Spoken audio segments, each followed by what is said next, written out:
یوں تو کائنات میں بہت سی عورتوں نے جنم لیا اور اپنی خصائص اور فضیلت کی وجہ سے پہچانی گئیں۔ بی بی حوا علیہ السلام سے لے کر بی بی فاطمہ علیہ السلام تک دیکھا جائے تو ہر خاتون اپنا الگ مقام رکھتی ہیں، مگر ان تمام خواتین کو سیدہ خدیجہ رضی اللہ عنہا تک کا مقام نہ مل سکا۔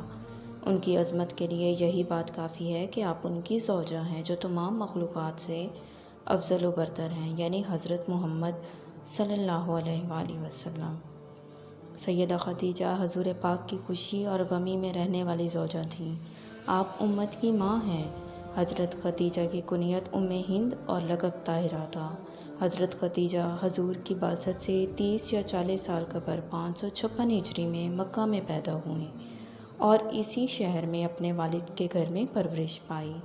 آپ کا خاندان مکہ میں بہت معزز خاندان تھا اور آپ کے والد مکہ کے رئیسوں میں سے تھے۔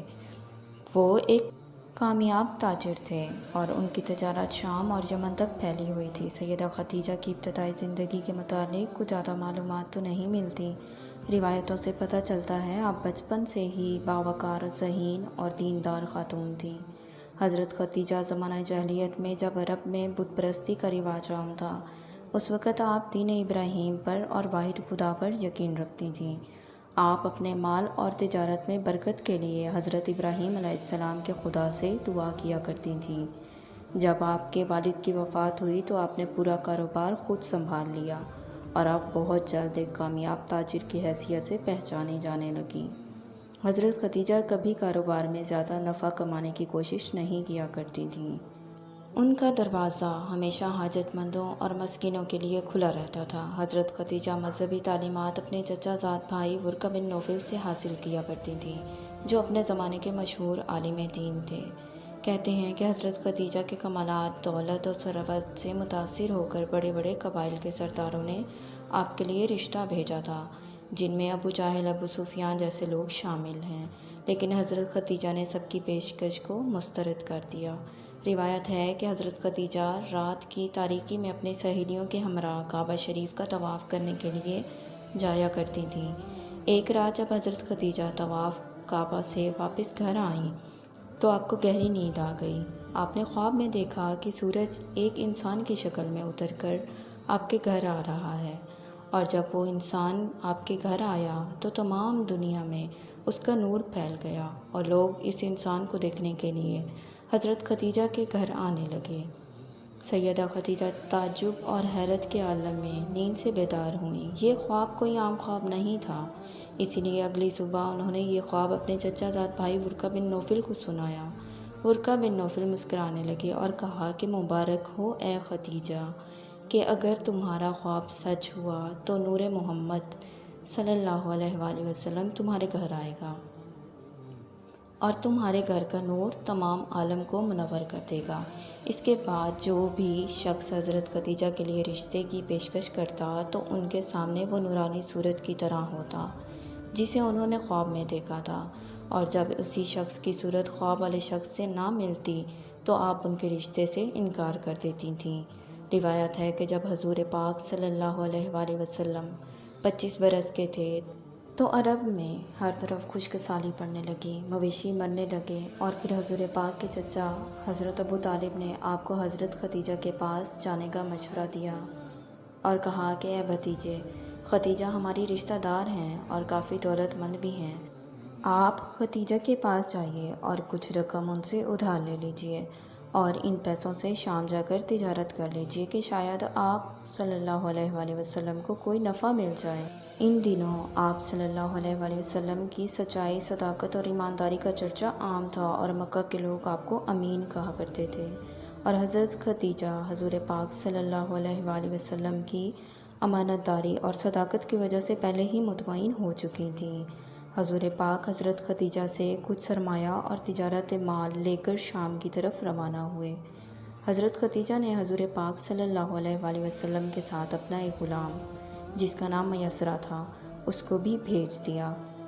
روایتوں کے مطابق شام کے اس سفر میں میسرہ نے حضور پاک صلی اللہ علیہ وآلہ وسلم کے بہت سارے کمالات اور معجزات دیکھے جسے وہ بہت متاثر ہوا، اور شام پہنچ کر حضور پاک صلی اللہ علیہ وآلہ وسلم نے سارا مال فروخت کر دیا اور اس تجارت میں بہت نفع حاصل ہوا، اور پھر حضور پاک میسرہ کے ساتھ واپس مکہ روانہ ہوئے، اور واپسی میں بھی میسرہ نے دیکھا کہ حضور پاک پر بہت سارے فرشتے سایہ کیے ہوئے ہیں۔ جیسے ہی مکہ پہنچے تو حضور پاک حضرت سیدہ خدیجہ کے گھر کی طرف روانہ ہوئے۔ یہ دوپہر کا وقت تھا اور حضرت خدیجہ عورتوں کے ساتھ بالا خانے میں بیٹھی تھیں۔ حضرت خدیجہ نے دیکھا کہ حضرت محمد صلی اللہ علیہ وآلہ وسلم اپنے اونٹ پر سوار ہو کر ان کے خیمے کی طرف تشریف لا رہے ہیں اور دو خیبے مخلوق ان پر سایہ کیے ہوئے ہیں۔ عورتوں نے بھی دیکھا کہ سخت گرمی میں سوائے محمد صلی اللہ علیہ وآلہ وسلم کے اور کہیں سایہ نہیں ہے۔ حضور پاک نے سیدہ خدیجہ سے ملاقات کی اور تجارتی نفع کے بارے میں بتایا۔ حضرت خدیجہ بہت حیران تھیں کہ اس سے پہلے کبھی اس قدر تجارت میں نفع نہیں ہوا۔ حضور پاک کے جانے کے بعد میسرہ نے حضرت خدیجہ کو تمام سفر کا حال سنایا اور نبی پاک صلی اللہ علیہ وآلہ وسلم کی اخلاق اور کردار کی بہت تعریف کی۔ ان تمام واقعات کی وجہ سے حضرت خدیجہ حضور پاک سے بہت متاثر ہوئیں اور آپ کو حضور صلی اللہ علیہ وآلہ وسلم سے بہت لگاؤ پیدا ہو گیا۔ اور پھر 3 مہینے بعد حضرت سیدہ خدیجہ نے حضرت محمد صلی اللہ علیہ وآلہ وسلم کی طرف رشتے کا پیغام بھیجا، اور پھر آپ نے اپنے چچا ابو طالب کو اس رشتے کے بارے میں بتایا۔ اس پر انہوں نے کہا کہ یہ رشتہ آپ کے لیے نہایت ہی اچھا ہے، کیونکہ حضرت خدیجہ پاک باز اور ایماندار خاتون ہیں۔ کچھ دن بعد بنو ہاشم کے تمام معزز بزرگ ایک جگہ جمع ہوئے اور نکاح کے شرائط اور تاریخ طے پائی، اور پھر مقرر کردہ تاریخ پر ابو طالب نبی صلی اللہ علیہ وآلہ وسلم اور کچھ بزرگ حضرت خدیجہ کے گھر تشریف لے گئے، اور پھر ابو طالب نے خطبہ نکاح پڑھایا۔ نکاح کے بعد تمام مہمان جب اپنے گھروں میں جانے لگے تو سیدہ خدیجہ حضرت محمد صلی اللہ علیہ وآلہ وسلم سے مخاطب ہوئیں اور فرمایا، اپنے گھر کی طرف آئیے، یہ میرا گھر آپ کا گھر اور میں آپ کی کنیز ہوں۔ حضرت خدیجہ نے اپنے چچا زاد بھائی برقہ بن نوفل سے کہا کہ اعلان کر دیں کہ خدیجہ کا جو کچھ بھی ہے، مال و دولت، غلام، کنیزیں، سب کے سب حضور صلی اللہ علیہ وآلہ وسلم کو پیش کر دوں گی کہ جس طرح چاہیں اس کا استعمال کریں۔ اس کے بعد آپ کے چچا ابو طالب نے ایک بڑے ولیمے کا اہتمام کیا جو 3 دنوں تک جاری رہا اور ہر طرح کے لوگوں میں کھانا تقسیم کیا گیا۔ کچھ دنوں تک حضور صلی اللہ علیہ وآلہ وسلم سیدہ خدیجہ کے ساتھ اپنے چچا ابو طالب کے ہاں قیام پذیر رہے اور پھر حضرت خدیجہ کے گھر منتقل ہو گئے۔